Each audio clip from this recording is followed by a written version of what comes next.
semakin pentingnya promosi. Berikutnya adalah tekanan persaingan, karena persaingan tinggi, jadi perlu melakukan promosi penjualan. Harapan pembeli maksudnya apa? Maksudnya di sini pembeli ingin mendapatkan insentif atau potongan dari produk yang ditawarkan.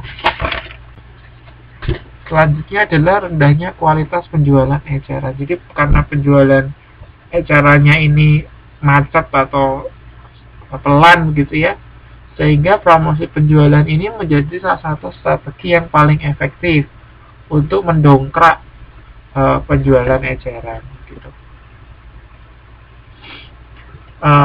Berikut ini adalah teknik-teknik promosi penjualan berdasarkan target audiens. Oke, ada tiga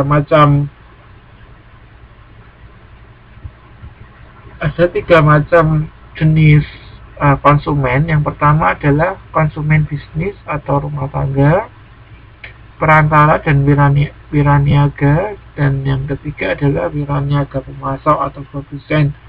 Nah, kita dalam memberikan promosi penjualan ini perlu memperhatikan ini ya, tipe konsumen kita gitu, tipe pembeli kita, apakah pembeli yang untuk produk konsumen atau untuk produk bisnis. Nah, selanjutnya yang ketiga adalah strategi penjualan personal, atau nama lainnya strategi tenaga penjualan. Menurut Craven and Pearce, strategi tenaga pemasaran atau sales force strategy berkaitan dengan isu bagaimana menggunakan penjualan personal untuk mengkontak calon pelanggan, atau istilahnya prospek. Ini untuk teman-teman yang ikut multi-level marketing pasti tidak asing dengan istilah prospek ya. Kemudian setelah mengontak calon pelanggan, yaitu tugas berikutnya atau fungsi berikutnya adalah membangun relationship dengan pelanggan yang dianggap penting. Ini pengertian dari strategi penjualan personal. Ada 6 tahap di sini ya.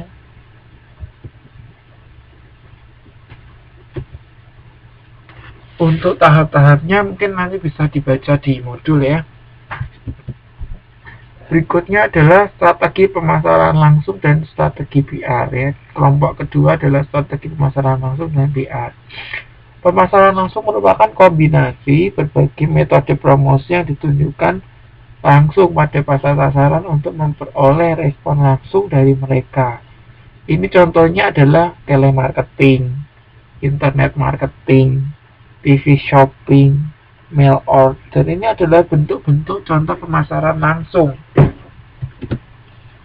Nah, apa sih keunggulan pemasaran langsung? At least ada 4, yaitu non-publik, terkustomisasi, up-to-date, dan interaktif. Nanti bisa dibaca sendiri untuk ini keunggulannya, ada jelas di modul. Kemudian ini masih lanjutannya ya. Strategi pemasaran langsung mencakup pemilihan pasar sasaran atau target market, sasaran komunikasi, strategi pemosisian produk, perumusan strategi, komunikasi, implementasi, dan pengelolaan program dan evaluasi hasil dibanding target. Karena komunikasi dilakukan orang per orang, perlu dipastikan bahwa pesan yang disampaikan itu tetap gitu ya, disampaikan pada setiap orang gitu. Jadi pesannya selain tetap, jangan berubah-ubah antara satu orang dengan yang lain ya. Hati-hati. Nah, dengan demikian perusahaan dapat menciptakan citra merek yang seragam di benak konsumen untuk membentuk brand position. Nah, strategi berikutnya adalah strategi PR. PR atau public relation atau hubungan masyarakat. PR ini melakukan komunikasi yang berhubungan untuk mengamankan dan tujuan perusahaan menuju sasarannya. PR tidak berurusan dengan transaksi dengan pembeli. Jadi PR ini fungsinya tidak berurusan dengan transaksi, kegiatan transaksi. Tidak. PR ini tujuannya hanya untuk bagaimana perusahaan itu mempunyai image yang baik di mata konsumennya. Misalnya tadi ya, contohnya memberikan donasi, memberikan sumbangan. Jadi apa, konsumen melihatnya, wah ini perusahaan ini bagus ini, mau berbagi berbagi berkat begitu ya istilahnya ya dengan konsumennya. Ini nanti kemudian secara otomatis akan mendongkrak citra perusahaan lebih baik. Nah, nanti konsekuensinya konsumen akan lebih cenderung untuk memilih produk yang ditawarkan perusahaan kita. Nah, ini strategi PR.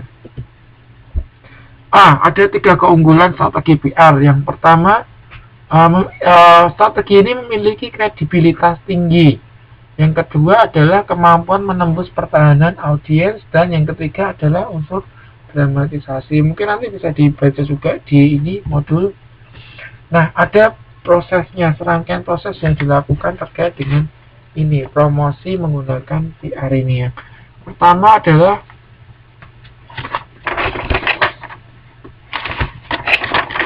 problem identification.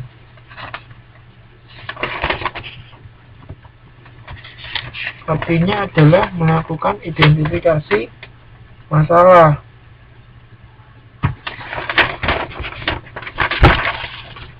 Nah, setelah masalahnya diidentifikasi, selanjutnya adalah melakukan perencanaan dan program. Kira-kira bagaimana untuk memecahkan masalah yang sudah teridentifikasi tersebut. Nah, berikutnya setelah melakukan perencanaan, pasti dong melakukan action dan communication. Setelah itu, tidak lupa melakukan evaluasi. Bagian selanjutnya adalah strategi memilih bauran promosi. Ada beberapa faktor yang perlu dipertimbangkan dalam menentukan metode promosi mana yang dipakai, yaitu tipe pasar, strategi menarik dan mendorong, kemudian tingkat kesiapan pembeli, tahap dalam daur hidup produk, dan peringkat pasar perusahaan. Ada ini ya, beberapa faktor ini nanti kita akan bahas satu persatu. Tipe pasar ada 2 macam, pasar konsumen dan pasar bisnis. Nah, karena ada 2 tipe ini, tentunya teknik atau metode promosi yang dilakukan akan berbeda gitu ya. Jadi ini perlu kita lakukan identifikasi berdasarkan tipe pasar yang akan kita garap. Berikutnya adalah strategi menarik dan mendorong. Maksudnya apa? Strategi menarik artinya itu mendorong perantara untuk distribusikan barang kita, ya, didorong. Jadi misal ada distributor gitu ya, kita dorong distributor itu supaya menjual produk kita. Nah, langkah yang kedua adalah strategi mendorong. Mendorong siapa? Mendorong konsumen. Jadi promosi ini langsung ditujukan kepada konsumen, sehingga konsumen ini tertarik untuk membeli barang melalui perantara. Nah, ini gambarnya mungkin lebih jelas ya. Yang di sebelah kiri ini adalah contoh strategi mendorong. Jadi produsen itu mendorong perantara ini ya, mendorong perantara supaya menjualkan produknya kepada konsumen. Oke, berikutnya adalah strategi menarik. Produsen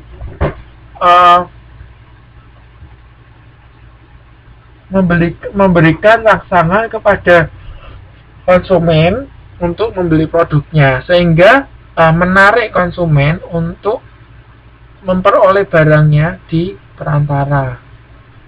Nah, ini contoh strategi pull and push ya.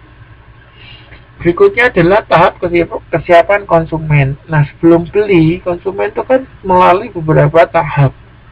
Tahap yang pertama kognitif area, tahap yang kedua affective area,